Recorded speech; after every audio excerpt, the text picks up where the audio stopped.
New fastest lap for Wood, 25.49.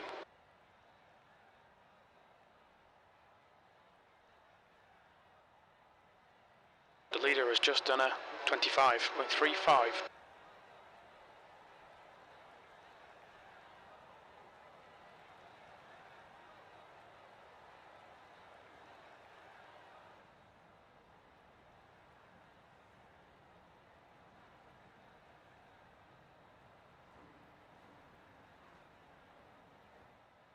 The leader has just done a 25.28.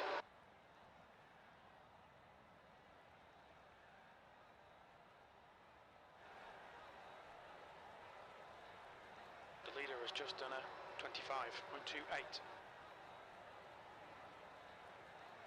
The track temperature is increasing. It's now 96 Fahrenheit. It's good. It's about the same as version 3. Yeah. Yeah. Partly cloudy. Or, well, mostly cloudy, I guess. I don't know what the difference is in the sky on this.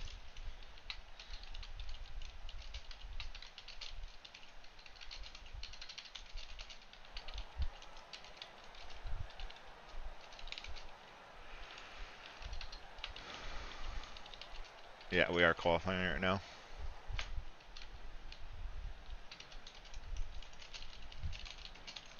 Uh-huh.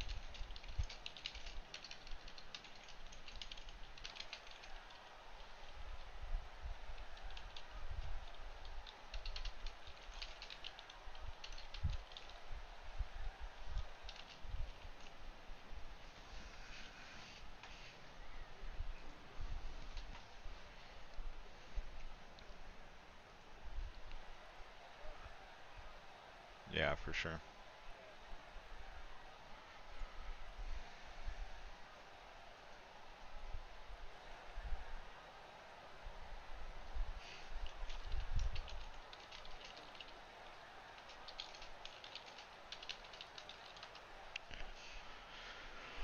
Let's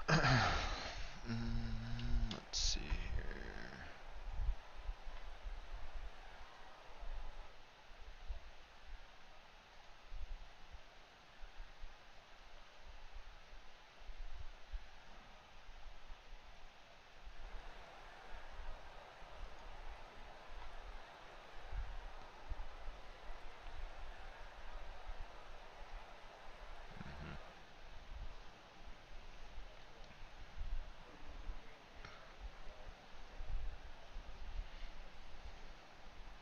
Yeah, you can always add wing to try and help with the...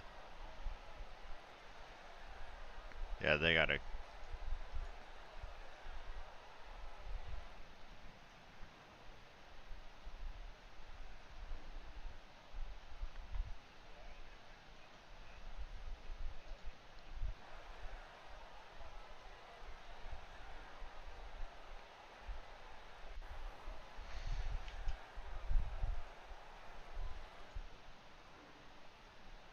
Don't forget.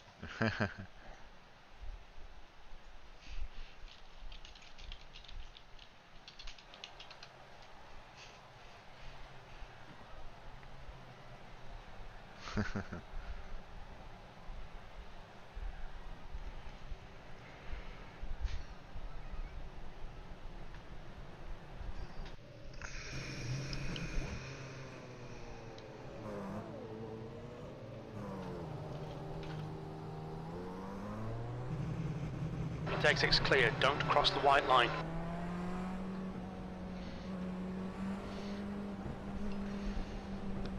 Yeah, I followed a similar thing that uses NVIDIA's reshade, but I might try and go your route because the NVIDIA reshade you actually have to go in and change that every time you hop in the game. It doesn't set the reshade by default.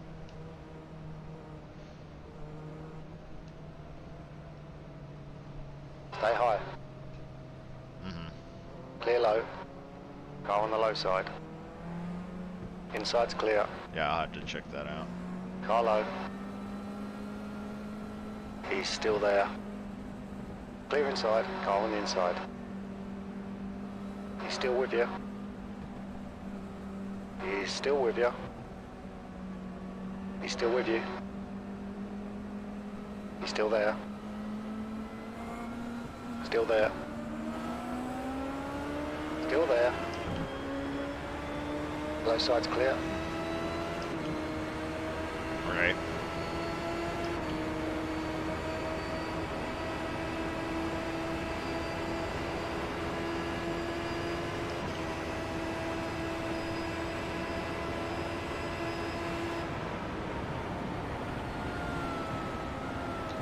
Car on the inside. Low side's clear. It's car on the low side. Clear on the inside. Ah, unlucky, mate. That looks painful.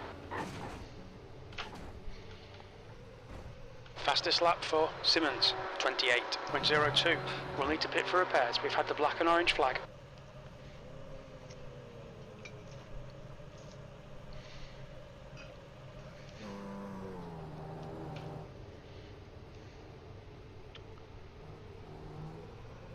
Track's clear. Push, push, push.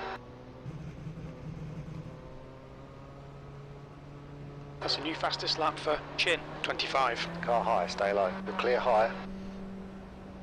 The track temp's increasing. It's now 95 Fahrenheit. Oh yeah. I have to switch over to that.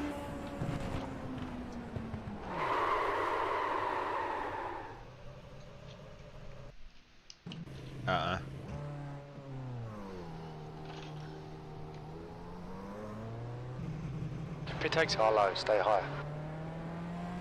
Clear inside.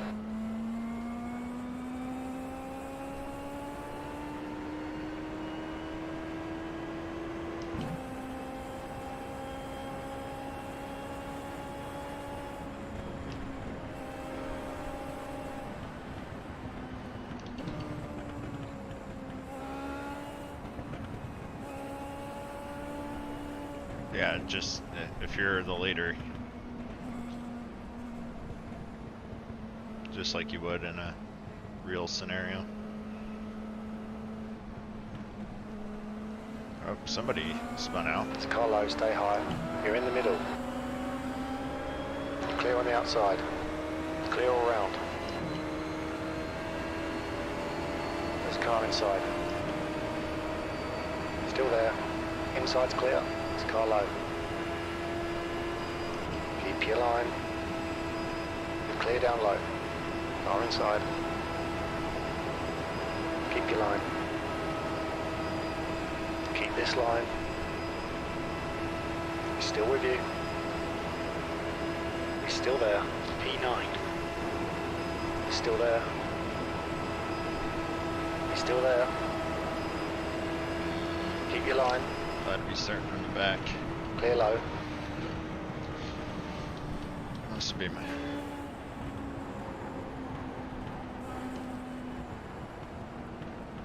Car on the outside. Clear on the outside. Look out for the pit speed limit.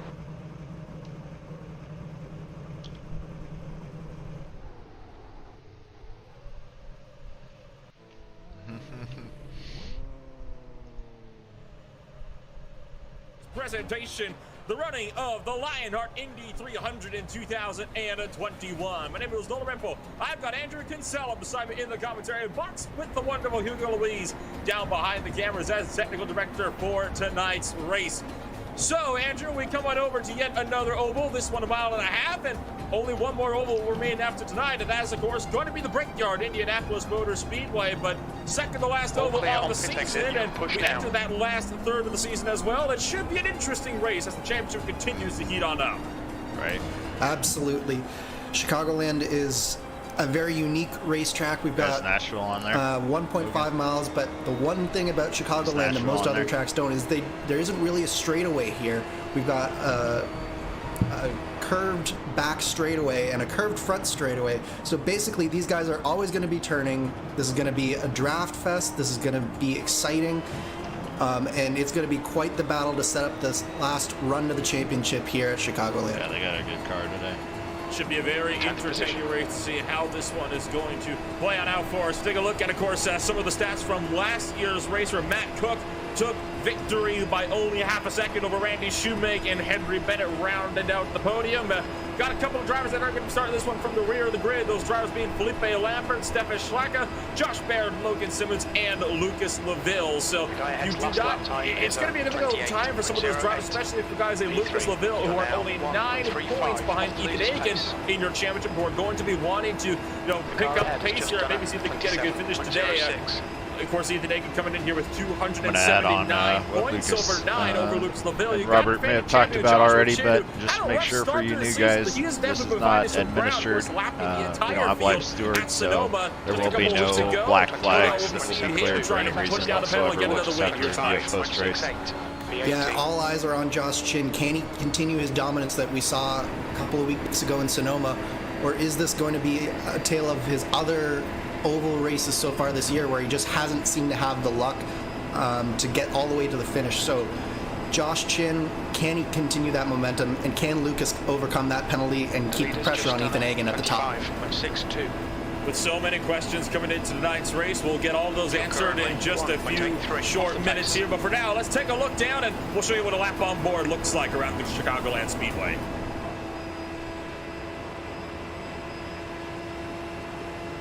Round 9 of the Classic IndyCar Series flows into the Windy City to take on the 1.5-mile oval known as Chicagoland. Built in 1999 to attempt to tap into the Chicago market in the motor racing in the 90s, Chicagoland construction was a joint effort between NASCAR's Branch and Indianapolis Motor Speedway president Tony George to get a major venue into one of the United States' largest metro areas.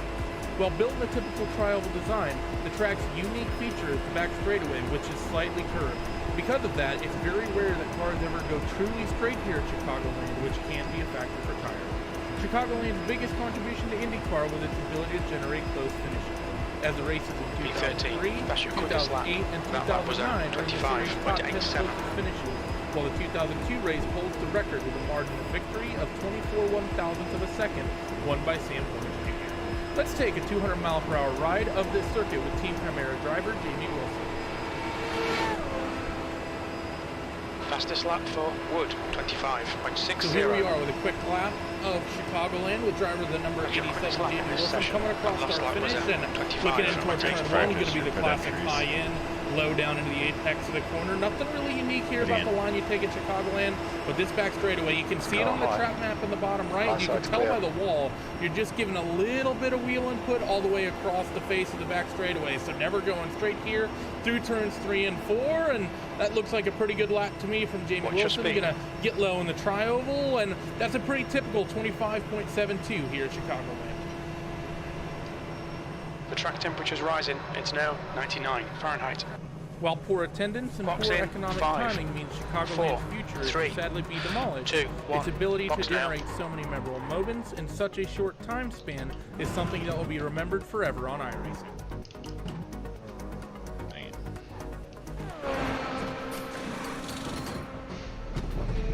Wow. And that was a ride on board the Chicagoland Speedway with Randy Chenworth and Jamie Wilson, the two drivers bringing you that incredible experience. Take a look down at the starting grid for tonight's 24-lap event. 24-car race over the 200-lap event, pardon me. Randy Shoemake out there on pole position with Andrew Aiken lining up beside him on the front row by less than half a tenth. It's Franz Josef Stu down in third at least I place got you here, Logan, to work together on Joshua Chin and Samuel Rouch round out the top 6. In 7th, we have Andrew Wood and Jamie Wilson, the Team Chimera teammates, followed by Caleb Weekly and Jan Hoffman on row 5. Row 6, we have Todd Novosad and Dave Lodel. Marshall Stanley rounds off 13th place with Ethan Aiken in 14th. Art McEwen is 15th with Jonathan Diggs in 16th. Stefan Schlacke is in 17th. Robert Groscher is lined up 18th, though we have heard he is not going to be racing here tonight. That was last week. Now we have the drivers who have not set a time. That's Willie Schwabauer, Lucas LaVille, Julian Altena, Gary Godso, Josh Baird, and Logan Simmons bringing up the rear. That's how your 24-car grid is going to shape up for this 300-mile, 200-lap event. Drivers just starting to line up on pit road down there. So this will be an interesting one. We're also hearing that Willie Schwabauer potentially also in trouble if he can not get himself loaded in and gridded up in quick order here. Now, we do have one driver that is down there who is also up here in the booth, standing by with us, Stefan Schlacke. Once again, hopping up here to maybe give us some in-car info. Stefan, you've been out there for the last couple of hours practicing. What's it looking like down from your perspective on the track? Well, Nolan, it's most definitely going to be very interesting. About midway, or rather after the first quarter to midway through the stint, the car really starts to push over the right side tires. Really doesn't like that turn 3 and 4 from there on out. So these guys, or rather us all, will most definitely have to drive around a little bit. Be careful with that, especially when you're trying to dive to the inside of someone.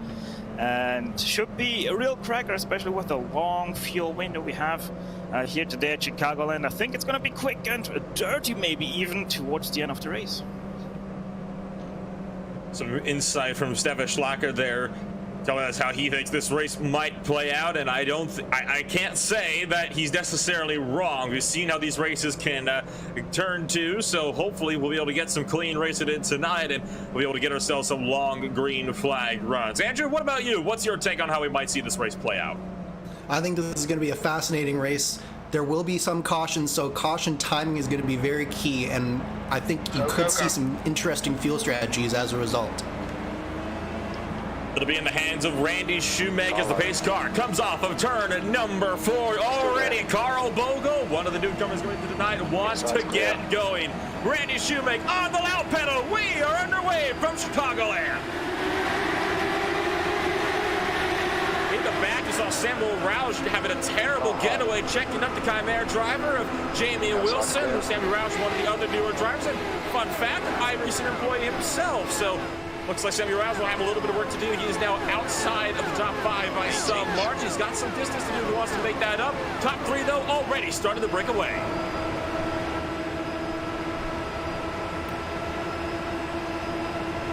Absolutely, and you can see that everyone's starting to just sort of feel out the car right now. It's still early in the race, so they're getting nice and single file, trying to just find a nice little groove to settle in. I think you're going to see a little bit of restraint. There's going to be a little bit of coming and going here in these first few laps, but for the most part, I think a lot of these guys just want to ride here, although we see the 05 of Jan Hoffman looking to the outside of Jamie Wilson here.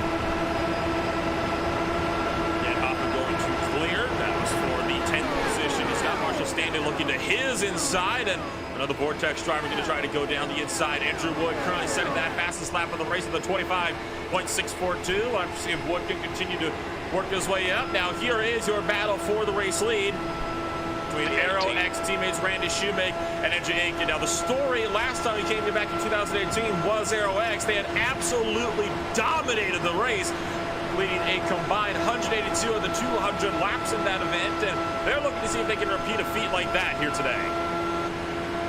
Yeah, Aero X has always been very, very strong on ovals, especially 1.5 milers such as Chicagoland. We saw it again with Shoemake last time we were here, and he is continuing this, but look at Josh Chin. He is making a move already. He started P5, now he's knocking on the door of that top 3.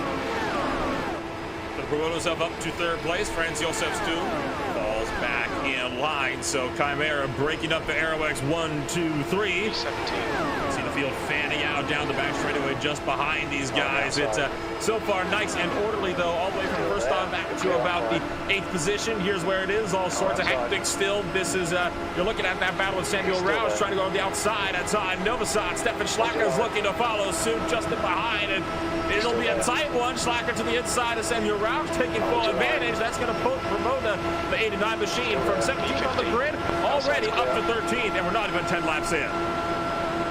Yeah, this is right in the mid-pack where it starts to get a little dicey at the beginning of the race. As we go back up front here, Josh Chin moving past Andrew Aiken and is now knocking on the door. Randy Shoemake defending to the inside, but Josh Chin hanging tough on that outside line. We'll see if that starts to come into play a little bit, whether it's the outside or the inside that you really want to be on.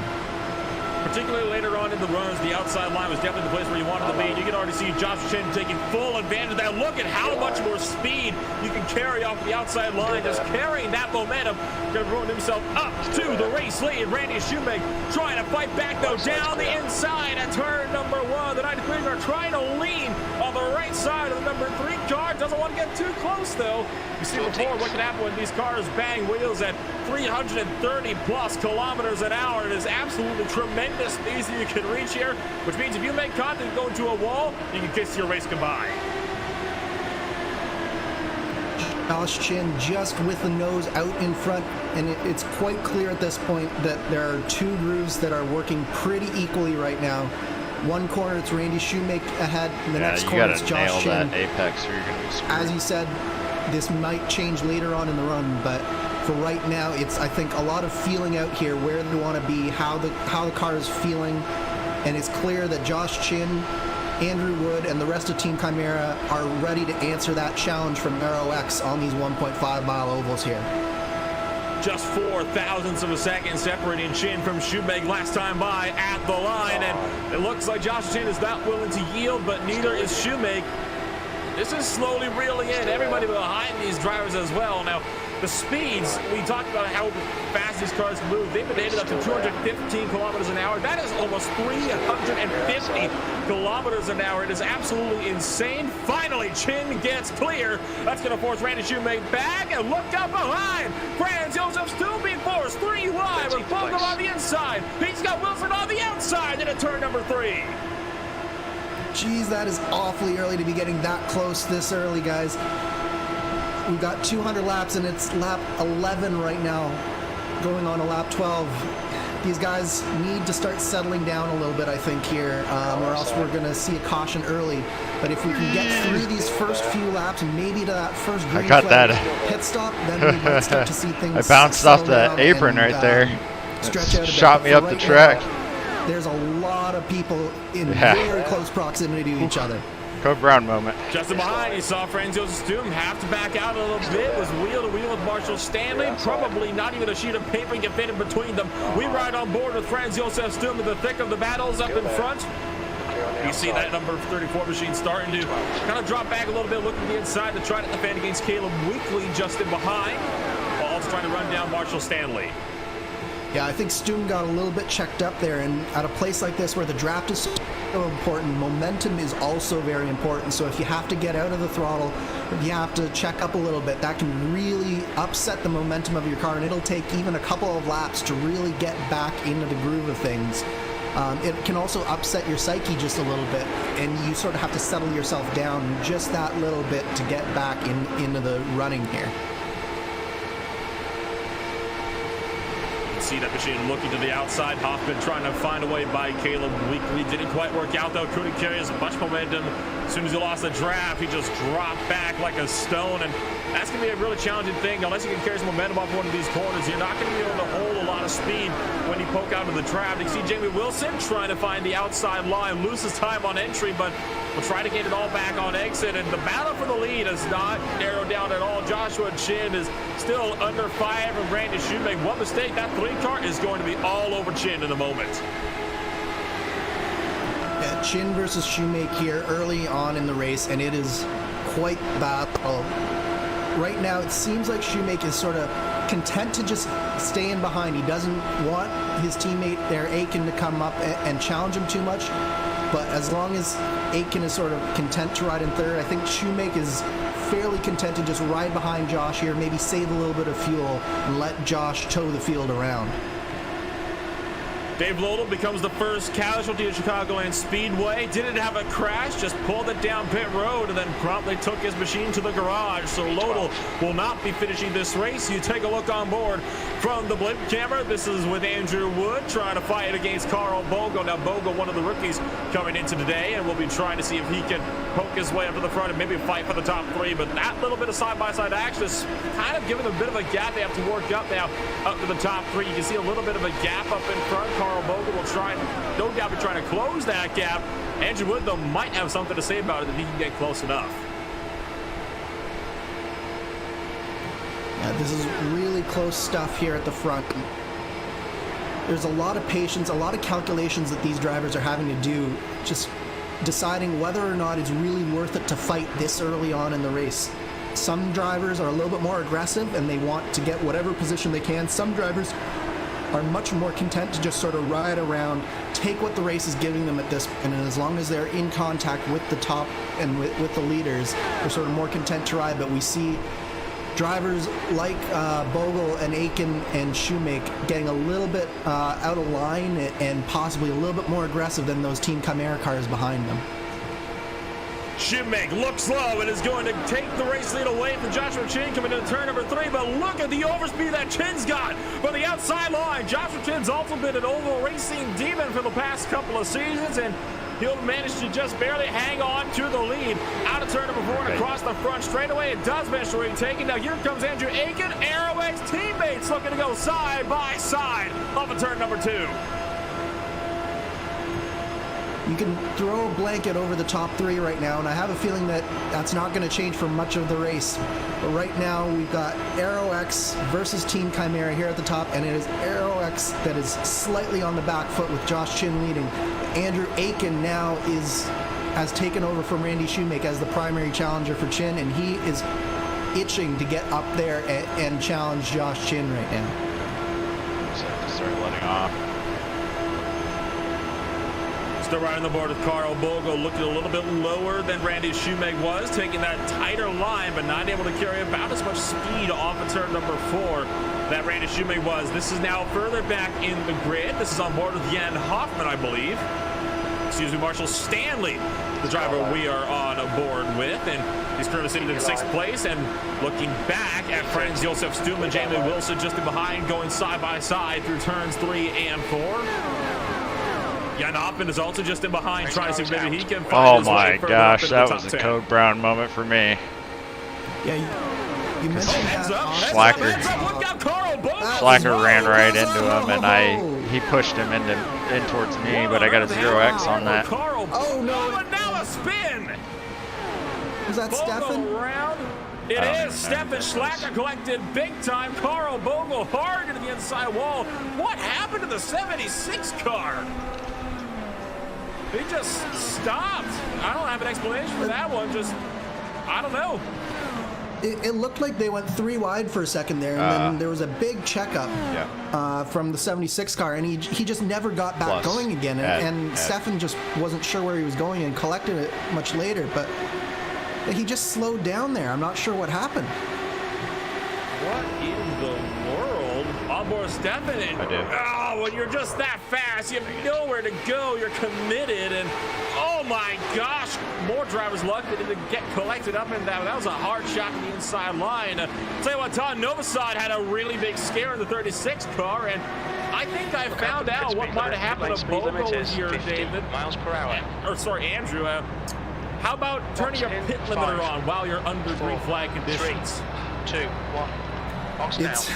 It's so easy to do, especially if you don't have your buttons mapped very well. And if your pit limiter is very close to one of your in-car adjustments, it can happen. But it's just one of those things where I feel really bad for Stefan Schlacker there, because he just had nowhere to go. He didn't know where the 76 car was going clearly, and it's so hard to predict when there's someone in the middle of the road and you're that much faster than they are.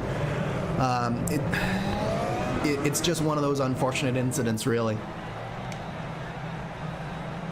That's honestly baffling to me. I can't remember the last time I've seen an egregious mistake such as that, but we have gone to confirmation. That's exactly what it was. Turn the pit limiter on mid-straight, and you know instantly. Just watch the lights there on the wheel. You'll know the second that pit limiter turns on. Those lights, they're going to start blinking. Watch for it. Right there, that's when the pit limiter turns on and never turns it off. But those blinking lights means that you got the pit limiter on, and it almost looks like he's kind of turning it on and off as time goes on. And that is even more confusing. And there you can see one of those drivers just barely squeaking through in time. I believe that happened. Novosad that just barely managed to get by him, and Novosad's just lucky that he had that machine going further down to the inside, because had Novosad been anywhere closer, and he would have no time to avoid him. on board with Novosad here, and you can see, oh, it's so close as one car staying up, one car coming down. You just have to sort of lift out of the throttle there and just pray that you make it through the smoke okay, and fortunately Novosad did. Really heads up driving from Novosad there. I'm honestly still baffled. I can't remember the last time I've seen something quite like that. I'm sure Carl Bogle is feeling just as bad right now. It's not a pleasant situation to find yourself in. It's I don't want to say an easy mistake, but it's not also a common one, shall we say. We very rarely see incidents such as that, and well, we have to hope that we don't see something of that nature, at least going forward in the race. I do want to give a big shout out, by the way, to the Lionheart Racing Series, the guys that are out here sponsoring tonight's race for the Lionheart Racing 300. Now, they also do IndyCar racing. Now, they don't do these types of IndyCars, but they do 3 different types of eras of racing. If you want more classic cars, look to the Lionheart Retro Series for the Lotus 79. The Speedway Series will feature the DW12, and then, of course, the Lionheart IndyCar Series with the Dallara IR18. And you can almost call this, the final piece of the puzzle with the IR05. They got really all types of eras of IndyCar racing, so you can absolutely go ahead and check them out if you want some more great IndyCar action, just like we're seeing tonight. But pace car lights off, and we're getting ready to go racing here tonight. Now, they obviously honor the spirit of the late Dan Weldon, so you want the competition and the commitment. Well, that is Lionheart for you in a nutshell. Absolutely, and I'm fortunate enough to actually be a member of the admin team there, and we're just very happy and thrilled to partner with the CIS, and we definitely respect Robert and everything that he does over here in this series, so couldn't be more thrilled to be supporting them and sponsoring one of their events here. Be ready, we're going green. Pace car lights out. We're getting ready to go green flag racing, this time by Brandon Shoemaker's down to second place with Andrew Aiken in third. Andrew Wood fourth with Jan Hoffman down in fifth. So it hasn't been such a big AeroX domination, at least in the opening runs of the day. But that being said, there's still over 170 laps to go. So lots of time for AeroX to prove what they can do. Absolutely, but it's going to be key on this restart here that AeroX can continue to keep the Chimera cars behind them, because we saw very early that Chimera was good as we go back to green with Josh Chin here. And it's a big getter from the top 4. Jan Hoffman caught napping off the start line. That checked up Jamie Wilson in a big way. Wilson's going to go through into 5th place. Marshall Stanley will try to run down 6th as well. Up front, Andrew Aiken and Randy Shoemaker looking to do battle for 2nd place. I'm surprised that they're going side by side this early on after the green flag, because these two really need to cooperate and not let Josh Chin get away, because he's starting to just eke it out just a little bit. We're up to 0.3 of a second back. Now they should settle in the line here and hopefully drop right back up to the back of Josh Chin. It's still a top 4 breakaway, and this time around, unless all 4 of those cars go side by side, I don't think you're going to be getting the top grouping catching up anytime soon, per se. It's a much bigger gap this time around. You look over the left side, that's about 1.4 seconds just from Andrew Wood back to Jamie Wilson, and Wilson himself under fire. You can see in that second train just in behind. So you really got these 2 different types of trains that are forming up here, and both of them are just as close. Look at Andrew Wood, though, trying to poke around the outside and get a run on Randy Shoemaker. Contact a little bit there, wheel to wheel. Still there. That was very, very close from Andrew Wood.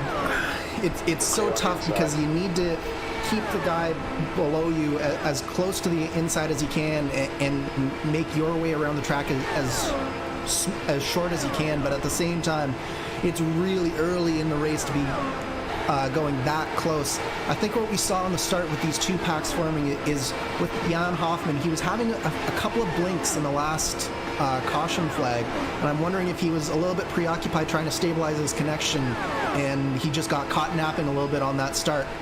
But one driver I do want to draw your attention to, Nolan, like is that number 1 car, Lucas Laville. Not only does he have the fastest lap of the race, but he is back up into 8th spot from, I believe it was the back of the field to start. I'm not sure exactly where he started, but he is up 10 positions now.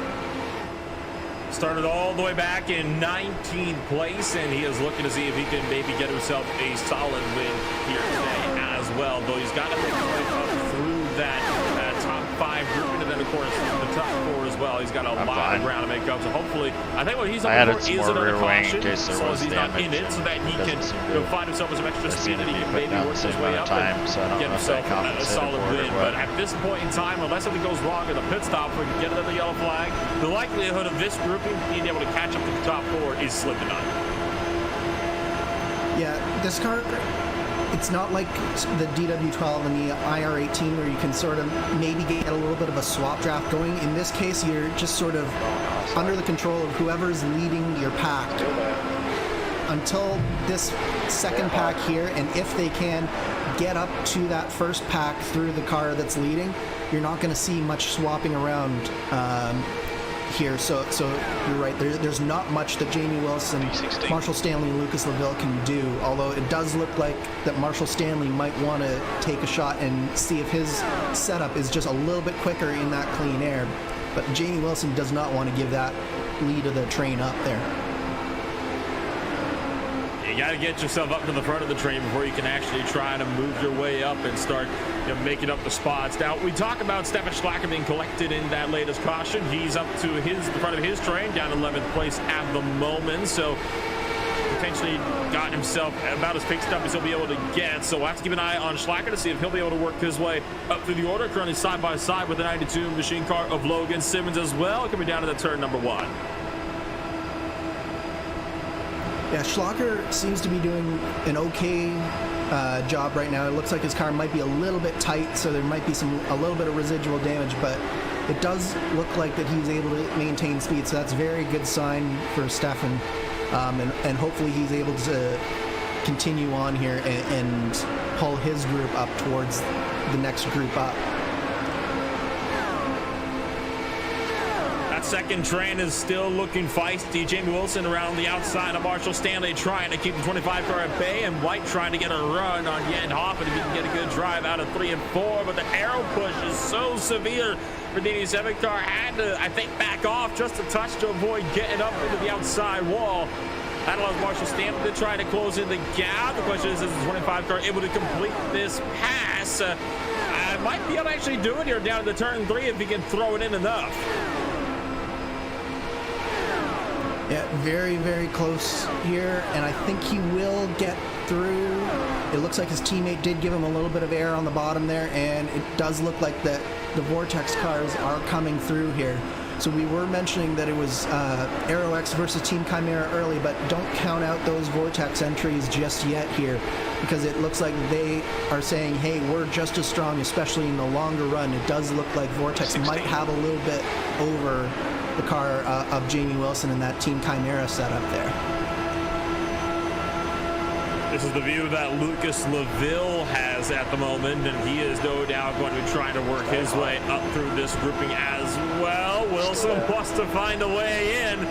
Thought about going down to the inside line, but wasn't quite clear enough. Now Wilson's got the overspeed around the outside of Marshall Stanley, leaning on the right side. Marshall Stanley trying to keep Jim Wilson up and out of the racing group where he knows Wilson will have all the advantage from. And I tell you what, Wilson's making you a little bit nervous here. He's been getting close to that right rear tire of Marshall Stanley more than a couple times in these last few laps. Yeah, it's one of the products of the Chicagoland draft style racing where you have to get really close to the guy, because if you go too far around the outside, you just can't overcome that momentum. Even if you have a little bit of overspeed, you can't maintain enough momentum to really maintain that gap. So you're constantly forcing the car below you as tight as you can, and staying as tight to them as you can. And sometimes we can see that can produce some very close racing, some close moments, and hopefully not today, but it can produce a few tears at the end of the day. One driver was dropping down the time in order, and it was Jonathan Diggs, and I now see him down in pit row, but last I saw him, he was in turn 1, so Jonathan Diggs has had something happen. It looks like he took an off-track excursion through the infield grass just about 1 lap prior. Still there. So that's not good news for Jonathan Diggs, who could find himself out of the race from here. No caution, though. We'll stay green with this one, and not allow us to keep tabs on these battles up in front. On board with Diggs, did hit the outside wall, and that broke the suspension immediately. Took that trip through the grass of the infield, managed to keep it out of the racing line, and then coasted to a stop in the grass in turn 1. Yeah, unfortunate contact with the wall from Diggs, but I will say a great job of keeping that car under control and slowing it down and not bringing out a caution. And we stayed green because of that car control from Jonathan Diggs there. This is one of those battles taking place well down the order. This is Samuel Roush, one of the newer drivers coming into today, racing alongside Art McEwen in the number 40 machine. Now, Samuel Welch, I think it's safe to say, should be having a better race. Started up in 6th place, and he is now down to 17th. So Samuel Roush has lost some significant pace, and I'm going to be honest, it was a bit one of those cases. Oh, heads up, Stefan Schlacke slow off of turn 4 as the 89 car had some more issues. I think he might have made a little bit of contact potential with Logan Sims. I heard him apologizing over the radio for something. It's an interesting one. Yeah, but look at Todd Novosad there. His car is extremely loose. He got very loose off of turn 4 and again off of turn 2. That car is just evil right now. Hopefully he can use his in-car adjustments to maybe dial some of that back, but that was 2 great saves from Todd Novosad. It does look like, going back to what you were saying, Stefan Schlacker did make some slight contact with, I think you're right, it was Logan Simmons, but no harm, no foul there, and they both continue on. Especially good news. It's never a good feeling when you end up the cause twice in a row. Whoa! Holy cow! Schlacke with a huge save after definite contact with Logan Simmons. That is a nasty slide there. Good job with the 89 to catch that one as well as he did. Yeah, really quick hands from Stefan Schlacker. You can see just comes down just a little bit into the path of Logan Simmons there. Really quick hands, counter steering, catches the slide, and fortunately they both continue on and stay in this fight here. P15. The biggest pack you could call this from about 5th place on back to 10th. About this 6-car group, but there are some gaps starting to form. So far, though, it's a Vortec 1-2-3 leading this second train. And Hoffman heads it up with Marshall Stanley in the middle, and Lucas LaVille taking up the rear. You can just see Jamie Wilson just in the background, trying to close in, and behind him, you got Caleb Weekley and friends, Josef Stum, both trying to close the gap as well. Yeah, I think what you're seeing here is the Vortex cars are really good on the long run. You can see that Jamie Wilson is no longer fighting with these 3, and he's in fact dropped back and can't really stay up with the Vortex cars right now. So Jan Hoffman, Marshall Stanley, Lucas LaVille, their cars working really well over that long run. As we get very close to possibly some green flag pit stops in the next little while here.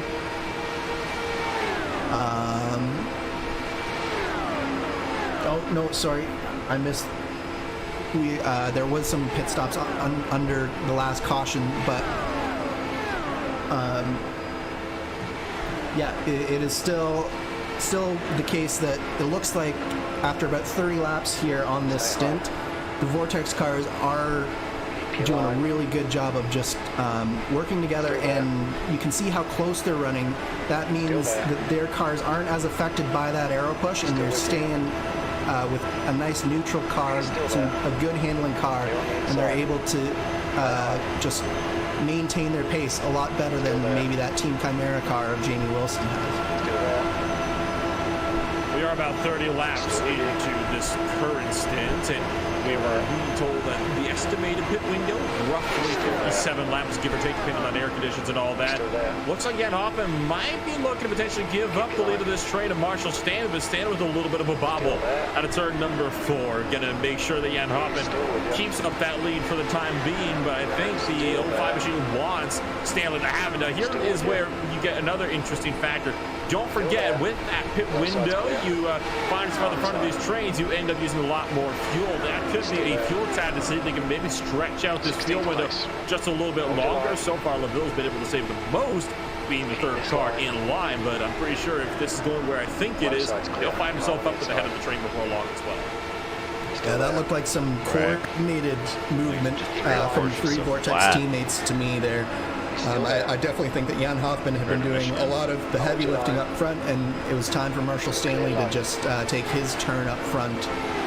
And I think both of them are sort of, it's almost like you see in a bike race where the two teammates who aren't necessarily in that championship fight are sort of drafting around the teammate that is in Lucas LaVille, and potentially drafting him up and helping him save fuel and hopefully getting him a little bit closer to this lead pack, where we see that Andrew Aiken has now retaken the lead from Josh Chin, and Josh Chin is starting to slip back just a little bit.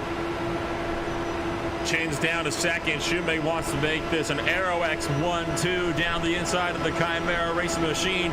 But out of turn 2, had to back off. Look at Andrew Wood starting to close in the gap. Chin can't go down though because Randy Shoemake is just barely in there, and it looks like Shoemake might have a bad time off of turn number 4 if Andrew Wood can get a good run with the draft of Chin, but Chin abandons Wood for the outside line, and that gives Chin a Ethan and I appreciated that Michigan finish. He drives over the number 3 car because Randy Shoemake isn't done fighting for that second place just yet. Shoemake definitely wants to follow his teammate through. If they can get a 1-2, that's the first time since Josh Chin broke it up within the first 10 laps of the race that the Aero X cars could potentially have that 1-2. But Team Chimera doesn't want that to happen either, and you can see that Wood is hanging out to that outside of Shoemake and not letting him come up and get his momentum up, although he might finally get here. No, Wood still is to his outside. Oh, and Shoemake comes across. But what Wood was trying to do there was he was trying to prevent Shoemake from going all the way up the track and potentially getting a little bit more momentum and getting a proper run on Josh. So that's what Wood is trying to do here. He's trying to disrupt Shoemake's lines and prevent him from getting a run and potentially getting around Josh Chin, as I think that we're seeing that the Team Chimera setup is just not working quite as well as the other two top teams in the long run here. Not looking like it's going quite as well up for the Team Chimera. We'll have to see what they'll be able to push on in this later stage. Now, all that battle has allowed Andrew Aiken to start to get a bit more of the gap up in front. As you see Joshua Chin now under threat of lose that position. I think he just kind of gave that one up to Randy Shoemake. Randy Shoemake with a very easy pass in 1 and 2, and this time Chin didn't really fight this one out. I think he wanted to link up with his Chimera teammate of Andrew Wood, see what they could make together if they work as a team. Yeah, and we've seen that all this fighting, though, has let Andrew Aiken get away just a little bit. He's up to 0.5 of a second gap between himself and now Randy Shoemake. Does it? So it'll be interesting to see if Shoemake's car is good enough to draft back up, or if this gap becomes a little bit more permanent and potentially Aiken, even though it's early on in this race, can start to maintain and even stretch out this gap just a little bit. Well, in these longer green flag runs, sometimes we get the occasional driver to come up and give us a bit of a chat. This time, though, it's not necessarily a driver that we're going to bring up that we talk to. It's a man that's today watching on from the sidelines. Robert Grosser, you join us up here in the broadcast booth. I'd say it's been a good race so far. Yeah, hey Nolan, hey Andrew. Yeah, happy to be here with you. I would have preferred to be on track, but I have a very valid excuse, and unfortunately, I couldn't also follow much of the race so far. I was just seeing a little bit right now. Well, how's the whole championship swing been looking like from your perspective? Obviously, it's been a pretty back-and-forth championship so far all throughout the year. Got any favorites? Oh, that is so hard to predict. So many things happened already this year. Whenever you thought like, okay, now one guy is really like having the upper hand, then something unexpected happened. As it looks right now, Joshua is in a very good position to make up good ground on the championship leaders. Lucas is ahead of Ethan right now, so that also will bring them close together again. So that is really an intense battle, that I can tell you. The next race, of course, you mentioned you couldn't be here for today, but next week we go back to road course racing, and it's Mid-Ohio, a track that we haven't seen in a little bit. Do you plan to make a run at round number 10? Right.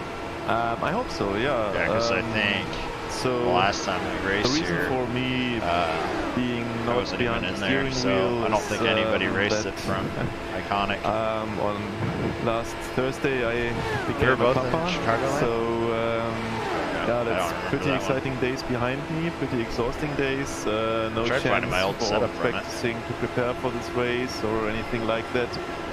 And yeah, so but I really hope that I pretty much with the after one some that I days was we messing will with, those have built off of yours. get back into the normal routine, and definitely I'm planning to race at Mid-Ohio, a track that always has suited me very well. Well, I'm going to first start by giving a huge congratulations for not just myself, but the RaceBot family as well. No doubt you'll find yourself quite busy in the future days, and hopefully you'll be able to find some free time to be able to race more at Mid-Ohio, but hopefully the things are going well. Congratulations once again. Before I let you go then, Robert, is there anyone you'd like to shout out for us here today?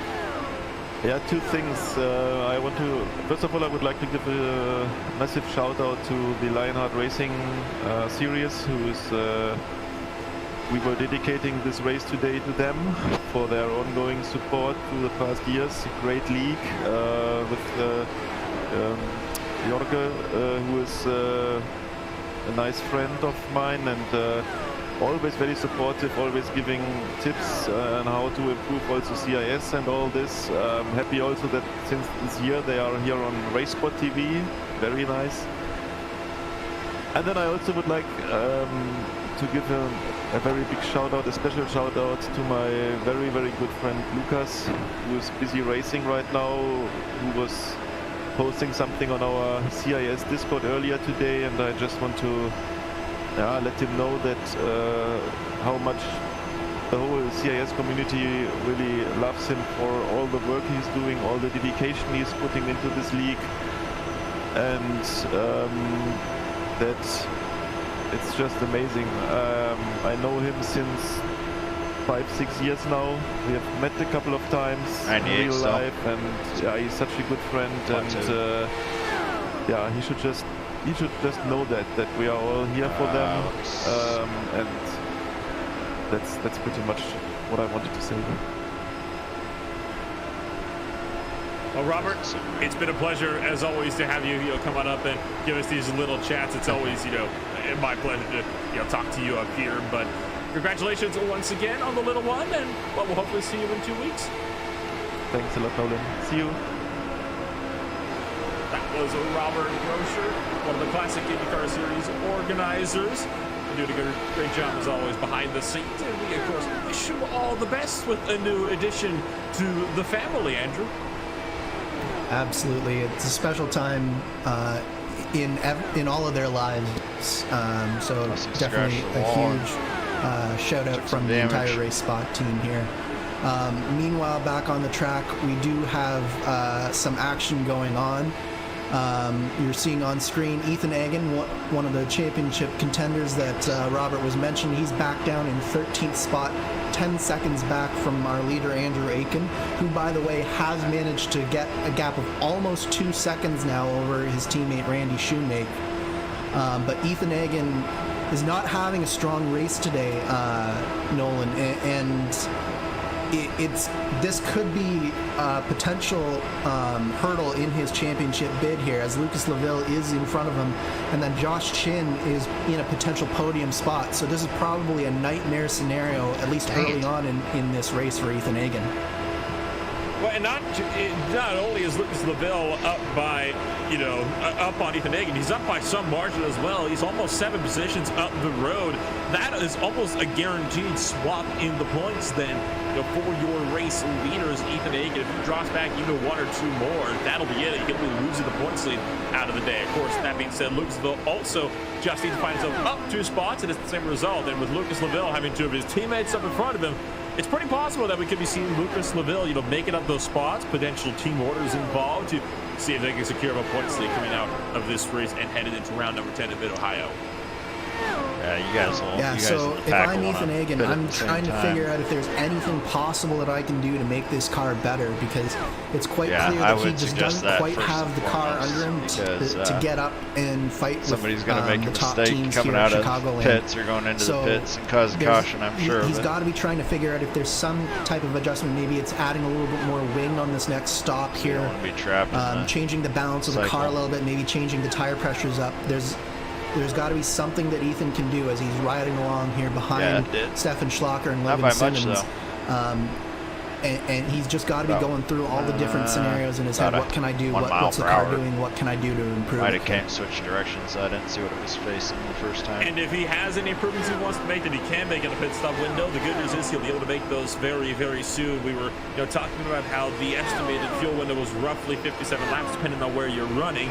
Well, these drivers are about to enter lap number 56. Now, the first couple laps or so that's been granted were under the caution period behind the safety cars. They were able to save a bit more fuel, but I would say, honestly, within about the next 5 to 10 laps, we'll be seeing just about everybody looking to come down. And you already saw one driver come down. It was Gary Godso. He came down about 13 laps while we were still, talking with Robert over there. So the pit window is very much open at this point in time for the leaders, and it looks like Julian Altena, you'll be one of the first drivers to come down from 18th. Yeah, I suspect that it will be at most 2 or 3 laps, especially for people who have been at the head of some of these trains, as we see also Jamie Wilson coming down as well. So I suspect drivers like Andrew Aiken, Randy Shoemake, and Jan Hoffman, Marshall Stanley, drivers who have been at the front of these trains, they'll be coming in soon. That was very close coming into the pits. Sorry, just looking at, I think it was Jan Hoffman's, or it was, who was it? There was a very close moment coming into the pits on turn 3 there, but here we have Josh Chin into pit lane, and caution is out. I saw that. And that's Franz Josef Stum, He hit the wall the too. I think his machine front that's wing's gone gone. around while entering pit road. We talk about how difficult pit entry is at Chicagoland. He found it out firsthand and brought a yellow flag out. Now this is golden here for everybody that was already on pit road. They effectively get fast tracked up into the top positions. Everybody behind, they're going to get a quick trip to the rear as well. Stefan Schlacker, also a driver that might have brought up the yellow flag. He came onto the track literally just as we saw Franz Josef Stum going around as well. He actually hit the outside wall. That's more likely the caution, what the reason the caution was actually for. That was bizarre on a number of fronts there. I'm not sure. Stum was going fairly slowly, and so I'm not sure why he spun. But then the caution came out, and then when Schlacker couldn't go to pit road, he turned back up fairly abruptly back onto the track. And when he hit the transition between the apron and the track, it just threw him straight into the wall there. Yeah, that'll definitely do it. So it was Franz Josef Stum that brought out the yellow flag, and then unfortunately Stefan just more of a bystander in that one, and a result of the yellow flag. One of those situations of, we have cautions breed cautions. It's sometimes you'll get the opposite, where you'll have multiple incidents under the same caution period, and that unfortunately was one of those times. And it's a tough break for Stefan as well. It was already collected in one major incident earlier today. Now he's got more significant damage that he's going to have to fix. And I can see the impact of what happened on those pit stops taking full effect as well, with a lot of drivers that were not able to now having to come down, while guys that did just come down pit road, they're able to stay out and get a few free spots because of it. Yeah, this is going to shake up the order immensely, so it'll be very interesting to see how this all unfolds here, and whether some of the drivers who had already come down to the pits, whether they'll... It's crazy. It looks like, as I'm looking at the order, that the likes of Marshall Stanley, Andrew Aiken, and Randy Shoemake may be having to go towards the back of the field, because it looks like they might be trapped behind the pace car here. So Andrew Wood, Lucas LaVille, and Logan Simmons are showing to be the top 3 at the moment. And this is also huge in that championship battle. Don't you forget, Ethan Egan was coming into this race. We were talking about how LaVille just needed to make up a couple more places and he'd be in the points lead. Well, how's being up in the lead for you, or really close to it? It's very hard to get much closer than that. So Andrew Wood is a lap ahead of everybody. In a fantastic position at the moment to be able to come away with a very solid points finish on the day. And if he finishes the way it is right now, that is almost a guarantee swap of positions for the points lead. Absolutely. What a break from Lucas LaVille. Although I will say that Ethan Agan right now is in 6th position.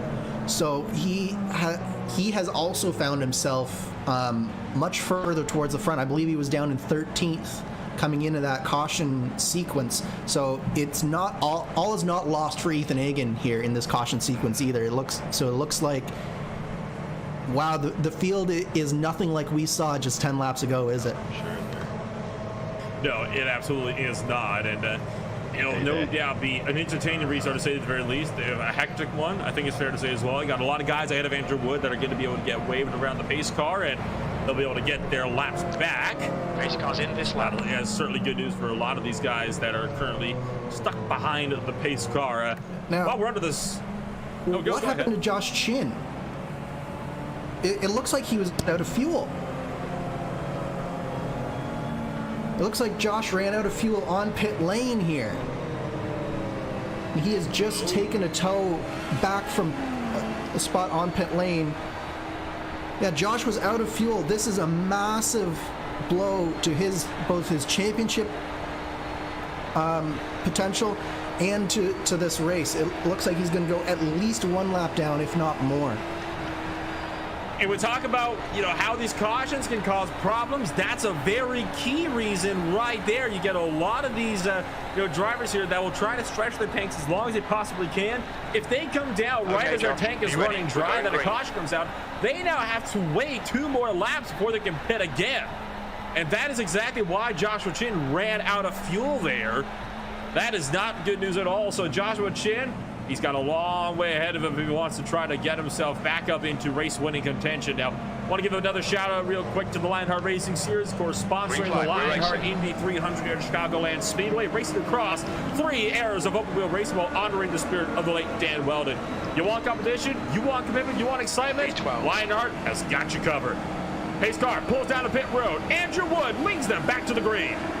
Wilson is getting closer. The gap's now 0.63.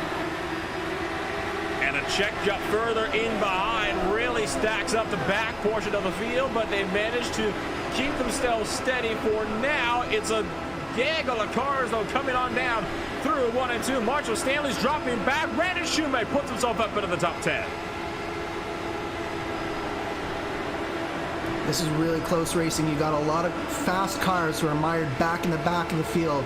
So there is a lot of people very anxious to go back up through this field as Josh Chin is just now rejoining the race. I believe he's going to be 3 laps down here, all said and done. So a massive blow to Josh Chin as we watch some fascinating racing here. It looks like Andrew Aiken potentially following through his teammate Randy Shoemake past the Vortex car here, and Josh Baird is looking to ride the coattails of some of these guys here back up towards the front. Baird gets past Marshall Stanley, who tucks in line. Randy Shoemake, the next driver's got to try to beat. The 23 car is looking strong, and this is the problem that some of these guys, like Randy Shoemake, can have when they get themselves trapped down because of these pit stops. It's very hard to work your way back up through the field. You can see Marshall Stanley's looking impatient as well, looking for the inside line, but there's no room. Josh Baird comes him off, now going to go back up, and Randy Shoemake just barely gets the nose in there to cover him off. Wow, that was close. Oh, guys, it's still 100 laps and more to go. You can't be racing like this. That was really, really close stuff, and it's a testament to all of the drivers involved that we made it through there. But Randy Shoemake got really checked up, and he's not going to be able to follow his teammate Andrew Aiken back up through this field, and he's getting shuffled back here big time. Still there. Wilson looking low on Josh Baird, but Baird has shown that he is ready to do battle, and he is ready to dance around if he wants to hold on to whatever positions he can get. Look at Hoffman with so much speed thanks to some of the draft, but has to back out to avoid running over Jamie Wilson just in front of him. These restarts on ovals, they can certainly be hectic in Indy cars, and we're seeing products of exactly what, you know, these pit stop shuffles throughout these cautions tend to do. P13. Yeah, and particularly when a caution comes out right in the middle of a pit stop window, you see that a lot of people have gotten flipped of where they were running and sort of where their car performance is. See a guy like Sam Roush falling back through the field once again and creating sort of little picks for some of these cars, and as we see Jamie Wilson getting really close to the back of Sam Roush there, as he tries to pick his way through this field once again and get back up towards the front of the field. Can I just, for 1 second though, let's go a little bit further up and talk about Stefan Schlacher, who we saw hit the wall, come down, fix his damage once again, and he is in 7th position somehow, Ethan. And is still trying to work his way up more as well, and has potential to do so. He still is in a battle with Andrew Aiken. This for 7th and 8th place, but I tell you what, great recovery drive so far for the 89 car. Goes to show that just because you hit a wall doesn't mean you should always pull it off. You always want to make sure that you can punch your way through and do whatever you can to hold on to whatever positions you can get. You notice all the green and red on the left side as well. That's 3rd and 4th, 5th, 6th, and 7th, all under a blanket. Looking at Tango as well, with Winkley and Simmons side by side in the 3. This is a hornet's nest of activity right here. Looks like it was that at the front there. That is Caleb Weekly is sort of checking up the field just a little bit here, and he's got his teammate right behind him. And it doesn't look like anyone can get through here. And we've got a whole bunch of really fast cars, such as Andrew Aiken, trying to find ways through. It is some very hectic racing here. Still there. Down to turn 1, McEwen trying to cut off Ethan Hagan. Hagan backs out a bit. Look at the run from Todd Novosad, and as well as that, Andrew Aiken looks at the inside. 3 wide, and in turn number 3, Brad Gilder Steele on the bottom side. Gets squeezed in, and on the apron goes to 34. He checks up, manages to recover. Stefan Schlacher going to put himself up to 7th here if he can get a good run. And we are only just now coming to halfway through this field, or through this race, and we are seeing action like this right now. This is incredible racing from these guys. So much respect. They're getting so close to each other, but no one has put a wheel wrong yet, and it is an absolute treat to watch here, Nolan.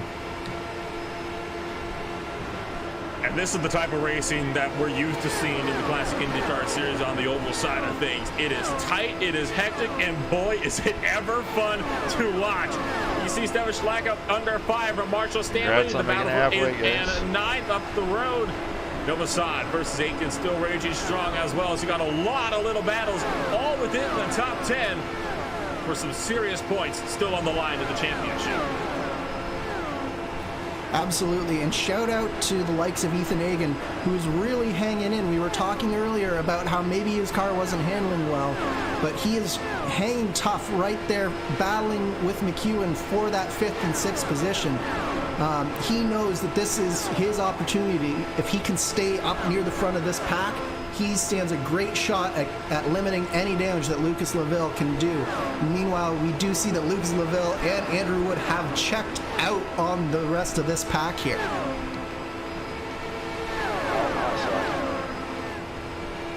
He's still with you. P11. Some cars looking to check out, others not quite able to. The draft so powerful that you just reel themselves right on in. Ethan Hagan and Art McEwen looking to try to tangle as well, and they nearly make contact. Andrew Aiken's looking to throw his hat in the ring as well. Now, this is the big difference here with these Indy cars compared to the stock car races we usually see here. With these machines, you can very easily find yourself up in a wall a heck of a lot easier than the stock car can. It's a lot easier to save a NASCAR stock car around here than it is one of these Dallara IRO 5 Indy cars. You're just going so so much faster. 300 and sometimes over 350 kilometers an hour you are flying around through these corners, and it's frighteningly fast for a lot of these drivers out there. And the fact that they're able to run so close together is a testament to the level of competition and how respectful this community is with each other that's provided us this great racing. Absolutely. And part of that is these cars are so very responsive and change directions really, really well. Now, you might say, why does that mean that they can go into the wall very quickly? Well, the reason for that is that when you can change directions so well, it can put you in very precarious positions, as we see them going 3 wide once again here. It can have the side effect of putting you in precarious positions and having people doing unexpected things around you and forcing you to do things that you weren't expecting to do. So what all of these drivers are having to do is think 3, 4, 5 seconds down the road with all of these moves, as well as trying to anticipate all the other drivers around them, and they're doing just a fantastic job of having clean, close racing here. And that's why it gets so much more difficult when a car shoots sideways in front of you to actually probably avoid it, because in your mind, you don't expect to spin, so you've already predicted what you're going to do. So as soon as the car spins out, you have to not only trash those plans that you had, you also have to think of a whole new plan that you have to execute all within about a quarter of a second before that car hits you. It's virtually impossible to do, and that's why you see some drivers in the real world that have these incredible reflexes, and that's why they're able to race at the top level of competition as they are. It is unbelievable the reflexes you need to have to be able to not only drive one of these things, but probably be able to race them in a pack and be competitive on top of it. You look at more Josh Baird, this is a perfect example of what I mean. Look at how much you have to process at the same time. You got cars in front, you got them beside, you got them behind. You have to worry about every one of those guys all at the same time. As there's Francis Steele again looking at the inside almost for 3 wide, but being that car, I think he just kind of wanted to back out for this one. But there's so much to focus on at one point, and one driver making something you can't anticipate. That's all it's going to take to really derail everything. Absolutely. Like Josh there, what he was doing as he was making that overtake is he was figuring out how much is that 40 car going to push up. Is he going to push up into me? How close can I come down? Can I get a run off of turn 2 and clear him on the straightaway? If I can't do that, where do I go in turn 3 and turn 4? So he's predicting almost 2 corners in advance, I bet you, where he wants to go and how he wants to execute that pass. And that's what these drivers are constantly doing in this traffic here. And it's a real skill. It's very, very difficult to do. Only the best drivers can do it as cleanly as we see these guys doing it here today. Now imagine if this was a battle for the race. None of these cars are fighting for the race on this one. That's about 2-3 seconds up the road. This is all for third place on back. It would probably be even crazier if you had the top 2, Andrew Wood and Lucas Laville, mingling it in with this huge pack of cars as well. And this is a heck of a lot closer than our last run was. And that is partially because we didn't have, so many of the severe checkers, because some drivers weren't caught napping on the start line. You're just able to get a much better drive out of these corners because of how close they were when they restarted the race. Absolutely, but now we see Andrew Aitken has made it all the way up to the top of that second pack there. So it'll be very interesting to see, as we saw that Aitken on that first stint, especially as the run went on, he was the fastest car on that racetrack. So will he be able to sort of pull this group now that he's got the front, back up towards Andrew Wood and Lucas Laville, who are 2.5 seconds up the road right now?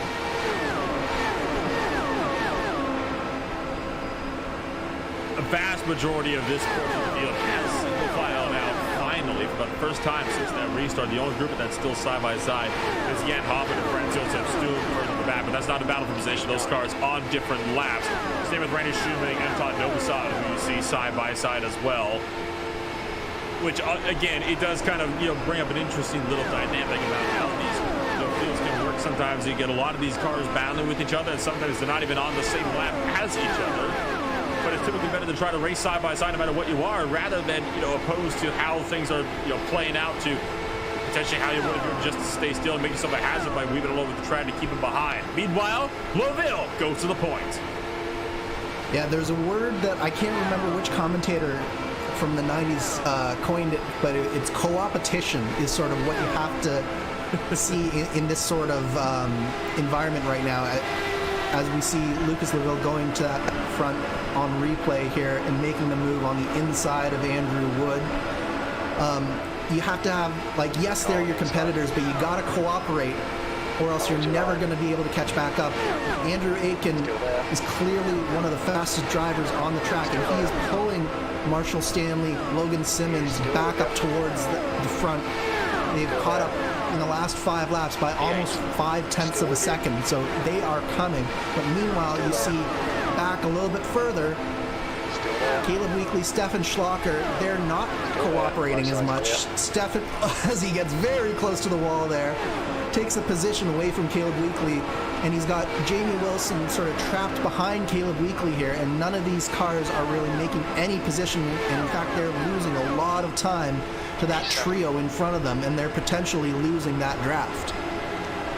Caleb Weekly is starting to lose the back end of his machine as well. He's got a bit sideways up in turn 4 last time by and turn 2 last time by. So Weekly might be in a little bit of trouble here if he can't get that car under control. He's lost 3 spots because of that over just this last lap. He's lost spots to Schlacko, Baird, and Wilson. He's at risk of losing more to down on that bottom line without losing speed. He can't get that thing under control. Nearly has the outside on himself, though. You saw that cause RPU to have to scramble a little bit. Randy Shoemaker holding the inside groove, trying to see if he can maybe take away the top 10 spot from the future. Yeah, we were saying that things were calming down, but it looks like that they're picking back up again as Randy Shoemaker is now starting to make his way through this field. And we have the likes of Jan Hoffman and Franz Josef Stum trying to make their way through as well. It's one of those things where you want to cooperate and you want to take your time and let things process, but then you see the packs in front of you slowly, lap by lap, getting further and further down the road, and you know you can't wait that much longer to make your move. As we see Jamie Wilson and Stefan Schlocker really working that outside line through 3, and Jamie Wilson is trying to hang it out there and maybe go to the front of this pack here. That triangle's so rounded that your car just Here's another swap for the shoots lead. up to the Andrew Wood gonna go down the inside. outside wall Lucas turn number 1, trying to take this one away. Slide job on the number 1 machine, and Lucas Laville has to tuck back in, right in behind the 64 car. So Andrew Wood retakes the race lead, and Lucas Laville will be more than content to settle this one back and follow in. Look at how much, though, that has closed up other guys. That's 1.3 seconds now. Back to Andrew Aiken, Stanley, and Simmons just in behind. They are slowly but surely wheeling in the gap every time. The guys up in front are a little bit more side by side. And all that work is being done by Andrew Aiken. He has a rocket ship today. And he is just pulling along Marshall Stanley and Logan Simmons for the ride at this point, and they are happy to go along on this ride back up, and we are very soon going to have a top 5 rather than a top 2 pack here. Still, though, this is the pack to watch. It is the much closer one, and you can see several drivers start to struggle just a little bit more throughout the midst of this thing. Some drivers losing some pace on the entry of corners, other drivers getting a little bit more squirrely. You can see Shoemaker working on Schlacker as we ride on board with Caleb Weekly. He is right in the middle of this, and look at how loose he got out of turn number 2. That allows Art McEwen to close the gap. Now he's going to look to the inside of Caleb Weekly now on turns 1 and 2. That tank car is getting a little bit more sideways on a few of these corner exits, and once again, sooner or later, it's going to go completely. Absolutely, and we're 40 laps from the last pit stop, and we're really starting to see those tires, especially in some of the cars, starting to really fall off here. As you mentioned, Caleb Weekly being one. We've seen Ethan Agan. He was in 6th for the longest time, and now he's dropped all the way back, and he's falling off the back of this pack here down at 13th as there was very nearly contact between Stefan Schlocker and Randy Shoemaker, and they're still going side by side here. Sooner or later, something's got to break. They can't keep doing this forever. It's one of the things we wish we could see going on forever, but it's just not going to happen. Sooner or later, one of these drivers will make that mistake, and we'll be seeing an almighty incident with everybody else, no doubt, being collected up in behind. The first battle up in here is between Shoemaker and Schlacker coming down to the turn number 3. The 89 car continuing to hold strong with 7th place, and he's got Shoemake trying to take that 7th position away. You can see behind, Winkley's got Simons, he bobbled Battlehouse McEwen, and off to go 3 wide to split him. Yeah, I think what you're seeing is a little bit of desperation here from Shoemake. He sees what his teammate has been able to do and pull that pack all the way back up to the leaders. He wants to get to the front of this pack, but Jamie Wilson and Stefan Schlocker are not letting him do it. I think that maybe in that spirit of co-opetition, they might be better served to sort of let him go here and potentially pull him back up. You never know, especially given what his teammate has been able to do. Those Aero X cars seem very, very strong today as we see the battle continues here at the front of this field, the front of this pack, and it does look like Shoemake is finally going to be able to get out in front of this pack, but Jamie Wilson is still fighting back on the outside. There he is, Jamie Wilson, trying to work that outside groove. We've seen that's where you really want to be going to defend from these positions. You saw Josh Baird kind of sweeping up, and that's scared hopping down to the inside line as well. And Shoemake still does not have a breakaway, and I honestly don't think he's going to be able to get some more help around that bottom side, which is going to be unfortunate for him, but for Jamie Wilson, that's what he wants to see right now. I think he's perfectly content for Wilson to just sit up there and try to take away Shoemake's run to make sure he cannot run away and rejoin his other teammates up in the front. Go on one more at this point. Meanwhile, we have a move for the lead. Andrew Aiken has caught the leading duo, and he is making a move on Andrew Wood, having already disposed of Lucas Laville. That 27 car is so strong today, Nolan, and he really wants that lead back. Andrew Wood's not done fighting, though. He's going to try to pull around the outside line and a run down to turn number 3. Andrew Aiken, can he fight back and maybe take one away from the inside group? Don't think he'll be able to. But don't forget Lucas Laville in the mix of this thing. So you've got 3 different teams battling from the race lead. It's AeroX versus Chimera versus Vortex, and all 3 drivers for 3 different teams. Nobody's wanted to give an inch at the moment. Andrew Aiken finally does complete the move on Andrew Wood, and he is now back in front of this field.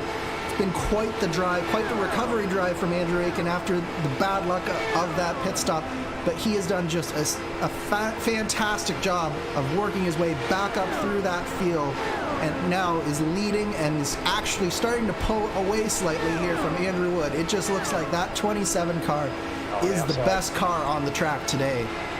Still there. Side's clear.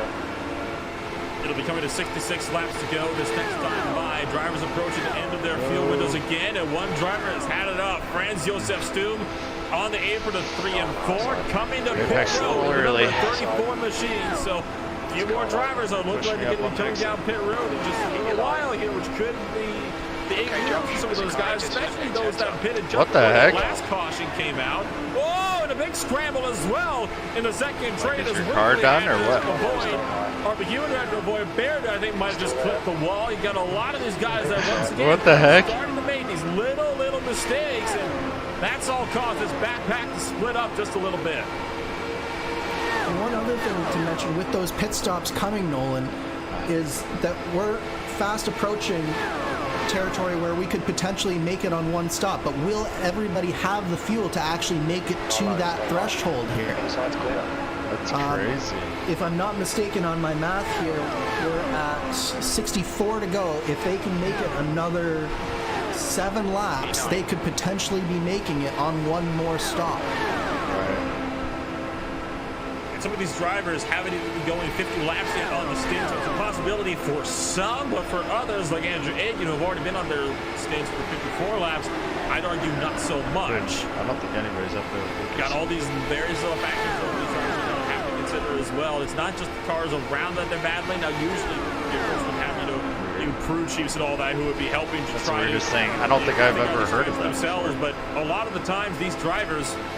They have to think about all of that themselves on the fly. What do you want to do strategy-wise? And that is what they're having to deal with here right now. And think about so many various factors. And then obviously iRacing didn't catch it to say, caution or anything like that. So. Could cause those little lapses of concentration that more than once have resulted in some really big incidents.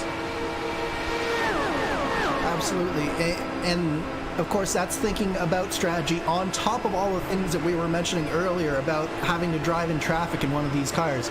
So just imagine that you have to think about all about where everyone else is around you, and then also, you have to calculate your fuel mileage and what kind of fuel Have to report that to iRacing. what other pit adjustments you need.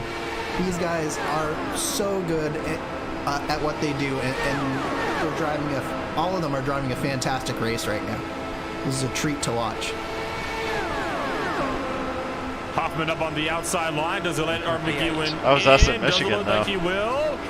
There's We were Jamie just Wilson pulling away pulling from off the everybody. track. He's going to drop to the tail end of the train. So Wilson has not had enough. He's going to come down pit road. But I don't think this will be enough for him to be able to make it to the end. I think he'll have to stop one more time for a splash and go. Nearly takes out the cone on entry, but manages to keep that one, all 4 tires on pit road. This means that surely everybody else in this field is going down in short order. On cue, there's Art McEwen coming in. Yeah, that's going to be very, very tight for Jamie Wilson. I think that the magic number is lap 142 here. If you can get to the end of lap 142, I think that you can stretch it just enough to make it to the end. Because that will be a 58 lap stint here at the end. So Jamie came down at the end of lap 140. That's going to be very tight, but as we see Andrew Aiken at the end of lap 142, he's going to be right on the edge of making it on this one last stop here. Forget though, the last caution we had came out when somebody messed up on the edge of the pit road during a pit cycle. I just hit Has the wall. very big potential to potentially change up the whole outlook of the race for a second time. And of course, it's still a question of, do you now get any more caution throughout the course of the race? If you do, you should be able to come on in and be able to easily make it through to the end of the race. But if you don't have another caution, well, let's just put it this way. I don't get to cover fuel mileage races often, but there's some of my favorite races out there. This has the potential to become one in a hurry. And fuel mileage races on draft tracks is my absolute favorite, because then you have the added sort of intrigue of, do you want to lead? Do you want to follow? When can you start going? When have you saved enough fuel? This should be an absolutely barn burner of a race as we get down here, caution or no caution. Race leaders in pit road. Lucas LaVille comes down. So does Schlacka, Egan, Caleb Weekly, and more. Big smoke from Ethan Egan as he smoked up his tires on pit entry and is looking to get a run around Stefan Schlacka. Trying to go for an overtake in pit lane. Now, that is in the slow lane and caught in the pit road. Schlacka goes around and collects Caleb Weekly. Weekly also steps down and slides, and that's one of those clumsy situations, and no caution will be thrown, but I want to put it out this way. There's a fast lane and there's a slow lane. When you overtake someone around a slow lane, you put out the possibility that you could end up finally getting turned. And I have to say that's more on Ethan Egan to make it. Stefan's got to come in for a pit stall at some point. Why are you trying to overtake somebody in the slow lane? Yeah, I'm not sure what Ethan Egan was thinking there. Like, what does he have to gain? That's not a very good move, especially for the championship. He put himself in a very precarious situation for seemingly no reason. It's a bit mystifying to me, to be honest, Nolan. This will show it.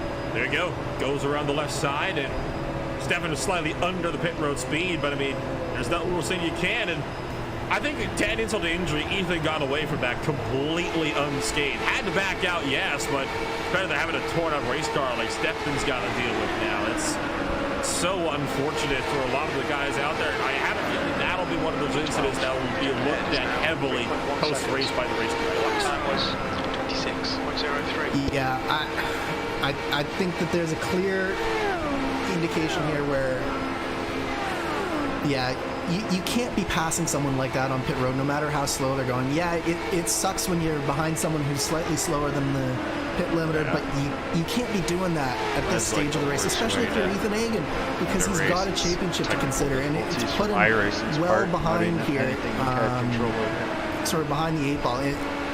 Just a mystifying decision, if I'm being honest.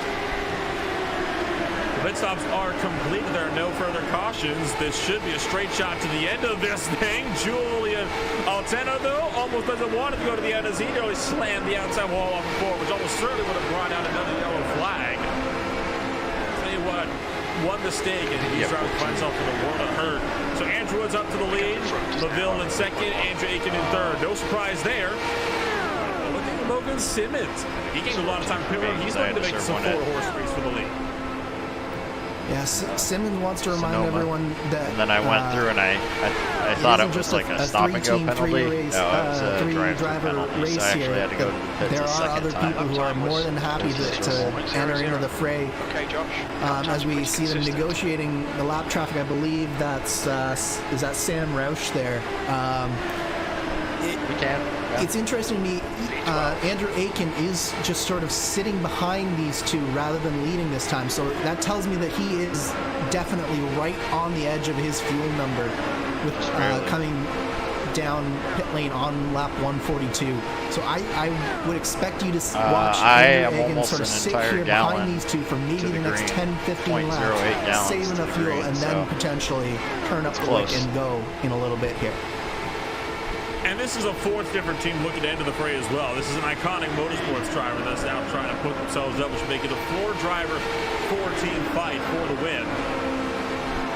And it's these various little battles that would be very interesting to see how these are going to play out. And if Marshall Stanley could potentially close on it, then we'll see the first and two teams being able to work themselves out and being able to fight themselves further up towards the end of this thing. But of course, Marshall Stanley first has to close in that gap, and he's currently sitting about 2 seconds behind Simmons at the moment, so Stanley's got a little bit more work to do. Yeah, and Stanley's sort of a little bit on his own right now, so he's got a lot of work to find the speed to get up to these guys as they're sort of in a nice little draft train here. As we see Lucas LaVille potentially getting a little bit more racy here on this final stint of the race. I really do think if we don't get a caution that it will come down to one of these four. And it's the real question right now is the fuel level of Andrew Aiken. Will he be able to save enough sitting P3 in this draft to really be able to turn up the wick in those final laps? And will he be able to make it all the way to the end? I think that Wood and LaVille both have enough to make it. And Wood certainly seems to be enjoying life out in front of these guys.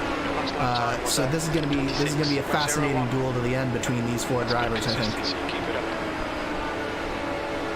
It hasn't been the AeroX domination that we saw in 2018, has it? I mean, these guys have really had to work for here today, and compared to the last time round, a lot of these other big name teams in this series, like Vortec, like Chimera, they have come in with a lot more experience and knowledge now that AeroX has not been able to have the easiest of times out there today, trying to get themselves sorted out in their various little strategies. And I think what Andrew Aiken is trying to do at the moment, because I can always guarantee you he's saving fuel at the moment behind LaVille. He's deliberately not going to these positions. And it's the same situation for LaVille. At any point, these guys can try to make those passes. They're not wanting to on purpose because they recognize it could be a fuel mileage race. So they want to save as much as they can now so they have more in the reserve tanks for later. Yeah, absolutely. I will say I do think that AeroX does have the best car here today, but car and setup is only one piece of the puzzle in order to get a victory. You have to have your strategy down, as you mentioned, and some of these guys, I do think that AeroX maybe is a little bit behind the other guys on the strategy call today, as you saw them all getting caught out in that early caution. And then you also do have to have some luck here as well. On a track like this, and making sure that you position yourself in the right place at the right time. So while AeroX might, while I do agree that the gap is closed, AeroX might still have the best car, but the question is who can put all the pieces of that puzzle together and pull out the win here today. This 4-car train is the biggest battle for position we got out on the course. The biggest train is started off by Joshua Chin some ways back, but he's already several laps down at 17th. Francis Stewart was laps down. And then you got Art McEwen, Randy Schubach, and Ethan Hagen also in that 5-car train. But that is the biggest train on the course. So at the moment, it really is these very small little groups and a lot of guys kind of running by themselves at the moment. The race has kind of calmed down somewhat, particularly when you compare to how it was over at the restart. I think the big issue right now that a lot of these guys are thinking about is not so much racing each other, but racing with fuel tanks. going to be a topic we're going to come back to time and time again this one. Two drivers that might not be as concerned about that is Shoemaker and McEwen, who are side by side in their own battle for P number 7 at the moment. They might think they have enough to make it to the end because they are certainly not conserving anything at the moment. Yeah, and I would agree. I do think that Shoemaker does have enough to make it to the end at this point. Same with McEwen. I think that right now Shoemaker is more interested in catching back up to Jamie Wilson and seeing if he can use some of that AeroX setup advantage to gain back just one more position here. He's got about 3 seconds to make up to Jamie Wilson, but it's a question of will the guys such as McEwen, such as Egan, let him do that and let him get back up, or is he going to be trapped back? It does look like he does have his teammate in front of him. He's at Stum, who's a lap down. I think is right in front of him, and yeah, it's gonna be tough for Shoemaker to make any more progress, but hopefully we can see him get up towards Jamie Wilson here in a little bit and create another battle.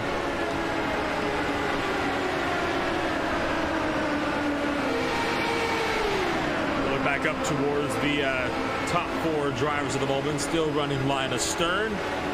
Did see Logan Simmons make a small peek out just behind. You see Andrew Aiken kind of showing his nose as well, but so far nobody's wanted to really go for any kind of these positions. This will be an interesting one, so to speak. I think this will be a tight race towards the finish as well. Yeah, so like, for instance, if I'm Logan Simmons here, I'm just sitting here trying to save my tires, save my stuff as much as I possibly can, while just hanging out in the draft and seeing where all of these guys are strong and where they're not quite as strong. So what you're looking for here, if you're, say, Logan Simmons in the back, is where are they changing lanes? Where are they drifting out in the corners? How much is, for instance, Andrew Wood drifting up on exit here? Is that some place that I could potentially get a run on him later on in the race? Same with Lucas Laville. He's studying the back of Andrew Wood and saying, okay, where's my car getting through the corner just that little bit faster than him, and where can I potentially pull out here to execute the move as we come down towards the final few laps of this race?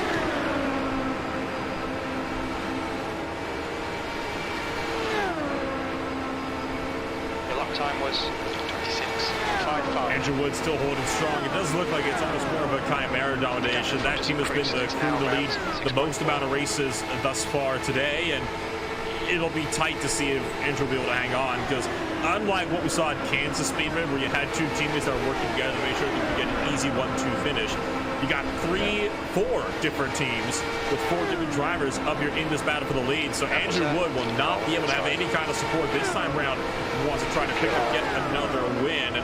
They are starting to catch some lap traffic as well, which does bring another interesting factor into the works here. That car you see right up the road, that's Josh Baird. And even further from him is Gary Godso. Now, lap cars, so far doing a good job to keep out of the way. You can see Baird moving to the outside line, but that is going to put the Chimera driver of Andrew Wood a little bit off line for the entry to turn 1. Yeah, absolutely. Even when the drivers cooperate, what it does is it gives people other options. So, for instance, you saw Lucas Laville actually went up behind the lap car there briefly to get a little bit better line into the entry on turn 1, and hopefully get a little bit better through the middle of the corner, carry a little bit more speed, and then get a run coming out of the corner. So it's little things like that where these lap cars can really come into play. First of all, as they tow Andrew Wood around the track as he's catching them, but then as each of these cars go by, there'll be little places where they can potentially get an advantage and potentially get a spot up here.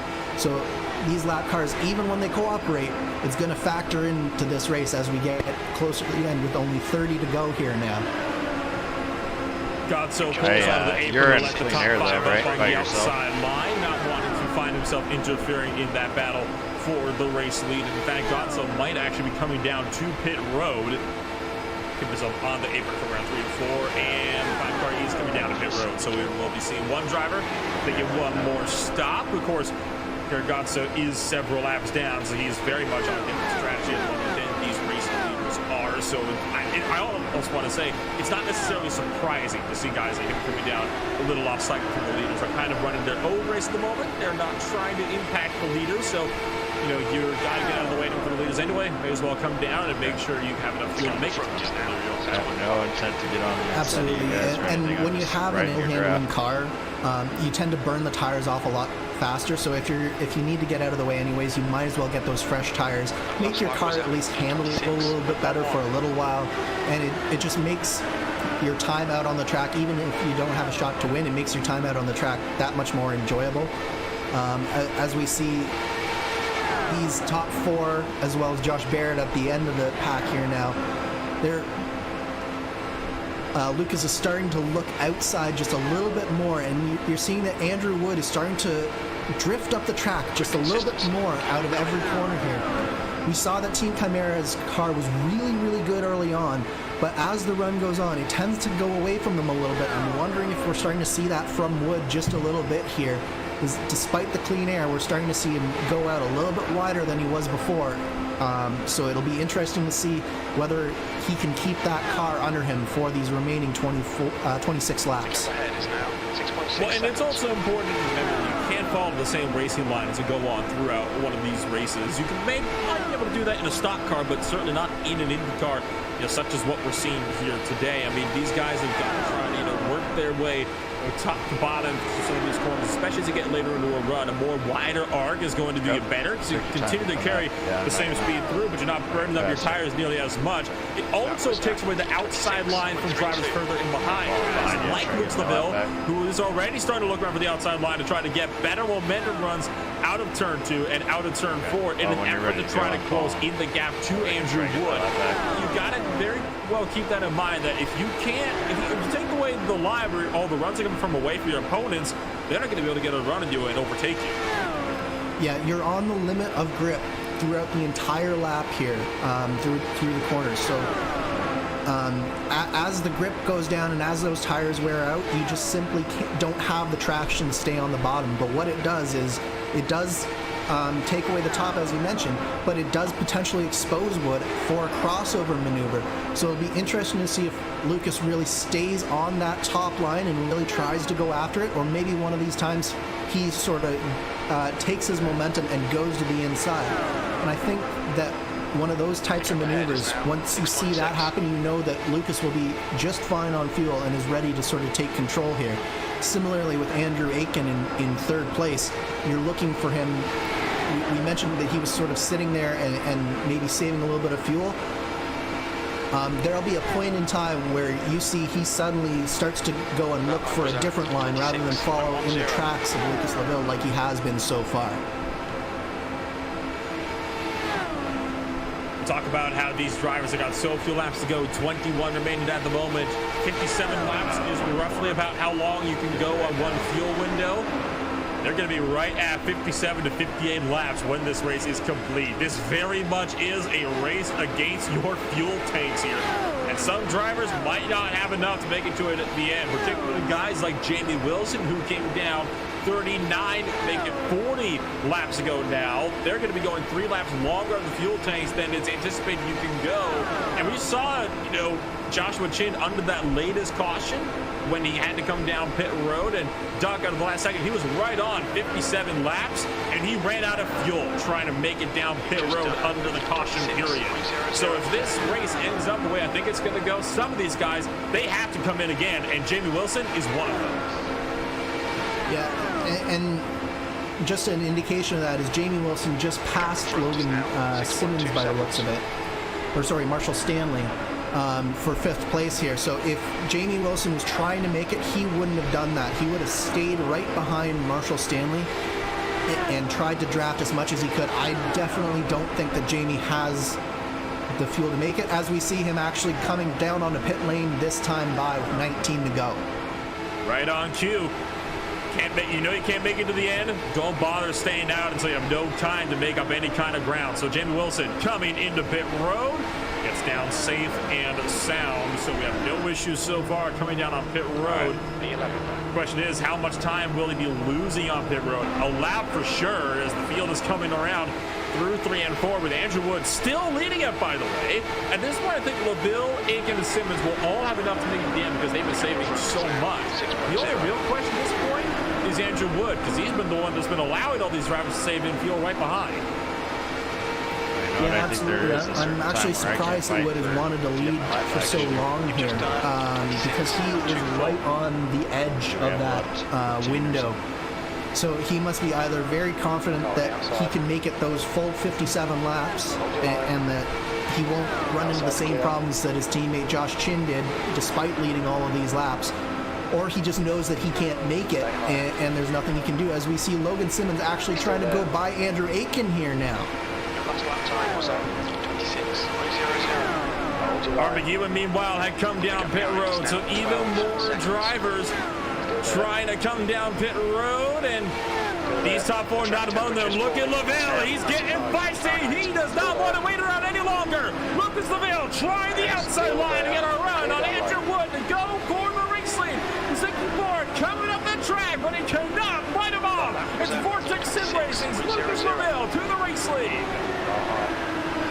Yeah. Didn't I say with about 15 to go, you see the wick gets turned up and Lucas LaVille wants to lead this race now. And we're seeing that Andrew Aiken still hasn't been able to turn up that wick as Andrew Wood and Logan Simmons get so close through turns 1 and 2. So close, might have even banged the wheel. I saw Simmons shoot sideways. I thought we were about to get ourselves another caution, but the 92 car hangs on. He's going to fall back to the clutches of Andrew Aiken, who's trying to punch his ticket up and maybe retake the 3rd position. Josh Baird is a lap car in the middle of all this. He's the 3rd car in line. If I was Josh Baird, I'm getting the heck out of the way. I do not want to play spoiler in a battle that is this big for a race win. And Andrew Wood trying to run down Lucas LaVille, and I believe this would very well be, one of Wood's only wins. It would be his maiden win in the series. So Andrew Wood, he's going for glory. Caught him behind. Josh Baird banging doors with Andrew Aiken off of 4. Yeah, Josh Baird just needs to get out of the way here. He's a lap down. He can't be influencing the race like this, and that was inches from disaster with Andrew Aiken. But you can see that Andrew Aiken knew, and he saw Lucas LaVille starting to turn up the wick, and he knew that no matter whether he's good on fuel or not, his only chance is to start going down. He's looking to the inside of Andrew Wood across the start-finish line. Andrew Aiken's trying to go for the race lead, and every time they go side by side, they use that much more fuel. Oh, look out for Andrew Wood, going to get squeezed to the outside wall. Aiken holds in line with Lucas LaVille down the inside line in the turn number 3. LaVille holds the race lead for now, but look at Andrew Aiken. He's got so much more speed just in behind. He's just pinned in, and LaVille's giving him no room to work with. He's got Andrew Wood up on top of him as well, so Andrew Aiken just cannot go anywhere at the moment. Are we seeing some bump drafting at 215 miles an hour from Andrew Aiken? He is right under the gearbox of Lucas LaVille, and that car is moving around. The bump and run at a short track in late model is absolutely fine. Even in the stock cars, it's fine. At Indy cars at 220 miles an hour doesn't exist. In that case, we call it a smash and sprint. And it almost looked like that's what Andrew Aiken tried to do. Under 10 to go, and LaVille is under fire. Andrew Aiken desperately wants to go to the bottom here. He does not want to go around the top side, and Lucas LaVille is doing everything that he can to protect it, and it is allowing Andrew Wood to take that outside line and regain the lead of this race here. He's getting too close for comfort, and it's also worth noting, because this is open wheel racing, they follow IndyCar rules. No green, white checkers to save you here. If the caution comes out too late, the race ends under the yellow flag. Aiken goes to the bottom side. Andrew Wood looks to cover and just barely manages that shot. Wreck. 3 wide through turn 3. 3 wide for the lead. Andrew Aiken down to the inside. It's Andrew Wood to the sandwich, looking with the middle. Up on top, and I think Andrew Aiken has got himself the race lead secure, but they're still 3 wide for second. What a move from Andrew Aiken there. He knew we got Lucas Laville in the wall. Andrew Wood. 6.26. Laville up and over, sliding on his lid, rolling down the back straightaway, and somehow no caution flag waves. This race stays green. It's going to be down to the wire. And huge championship implications from that. Lucas Laville going from a potential win to having to tow, and he is now on pit lane and out of a shot to win this race, and Ethan Egan is going to now extend his championship lead. You saw it right there, just a bit of contact, pull him over the wall. How that was not a caution, I have no idea. But it's over to the they touch wheels again! Andrew Aiken is going to be furious with this, and he cannot get off of Logan Simmons. Both these drivers getting all too close and cover. 5 laps to go, and this is the threshold here, Andrew. If they make a caution one more time, this race ends under the yellow flag. Fingers crossed that we stayed green, because this is going to be a treat to watch right to the end.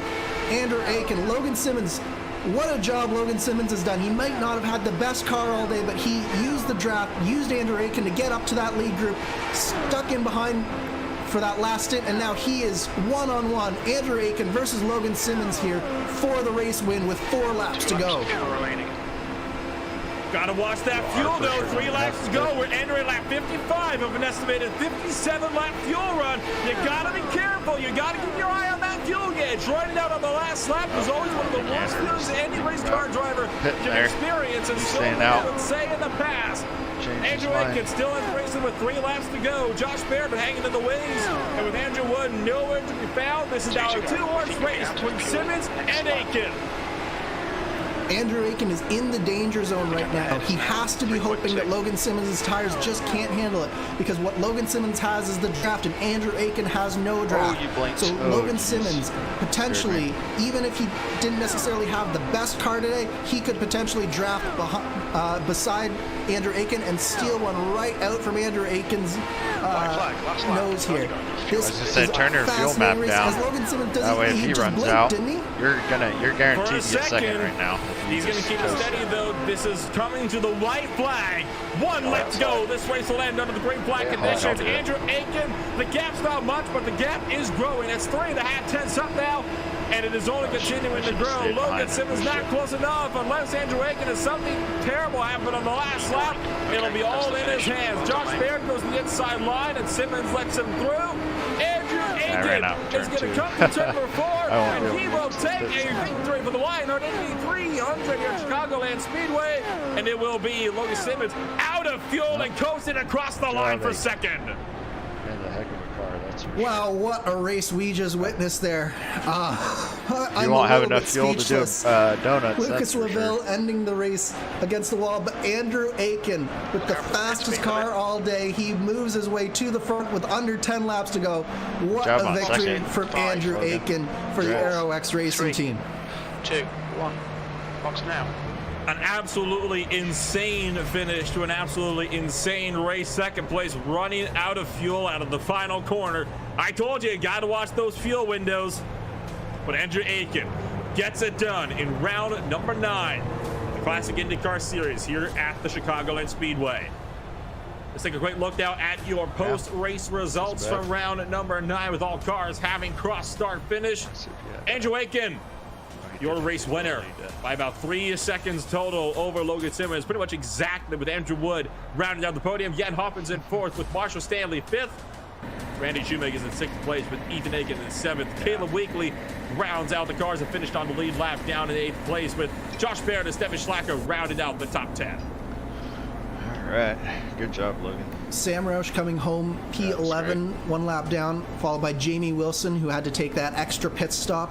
Art McEwen, another one who had to take an